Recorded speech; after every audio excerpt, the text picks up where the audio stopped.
जय श्री राम। भविष्य मार्गदर्शन में आप सबका स्वागत है। माघ मास के शुक्ल पक्ष की अष्टमी को भीम अष्टमी कहते हैं। इस तिथि को व्रत करने का बड़ा महत्व है। धर्मशास्त्रों के अनुसार इस दिन बाल ब्रह्मचारी भीष्म पितामह ने सूर्य के उत्तरायण होने पर अपने प्राण त्यागे थे। भीष्म अष्टमी के दिन तिल, जल और कुश से भीष्म पितामह के निर्मित तर्पण करने का विधान है।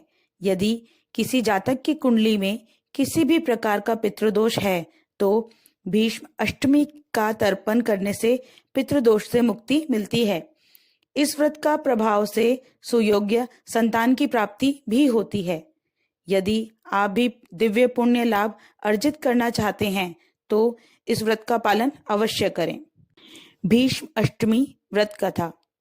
भीष्म पितामह ने आजीवन ब्रह्मचार्य व्रत का पालन किया और महाभारत की गाथा में भीष्म पितामह का सबसे महत्वपूर्ण पात्रों में एक स्थान है।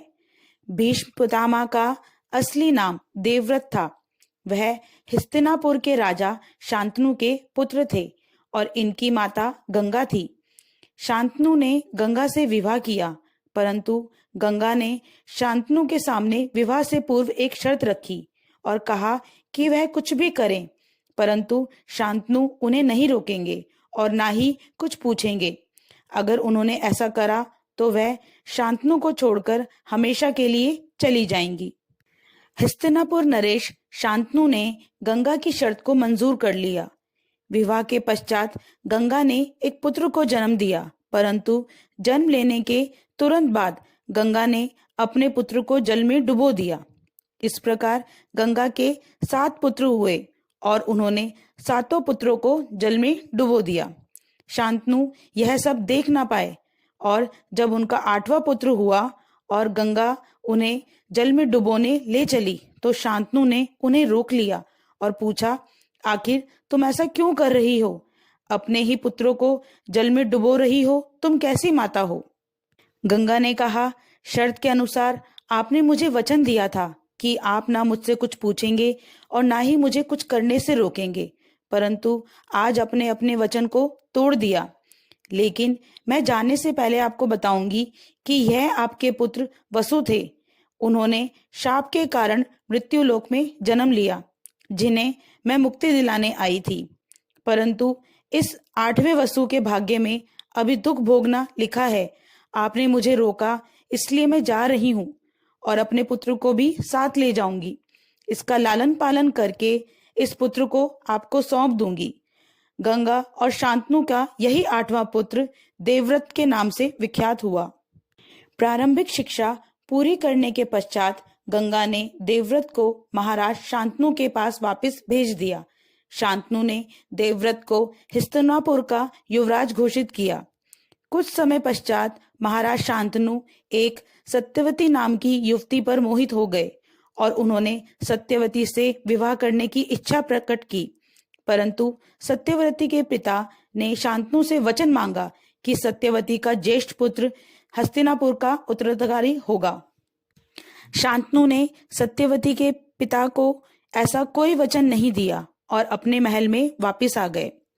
देवव्रत ने अपने पिता को चुपचाप और परेशान देखा तो उन्होंने इस बात का पता लगाने की कोशिश की कि आखिर क्या बात है जिससे उनके पिता महाराज इतने बेचैन हैं।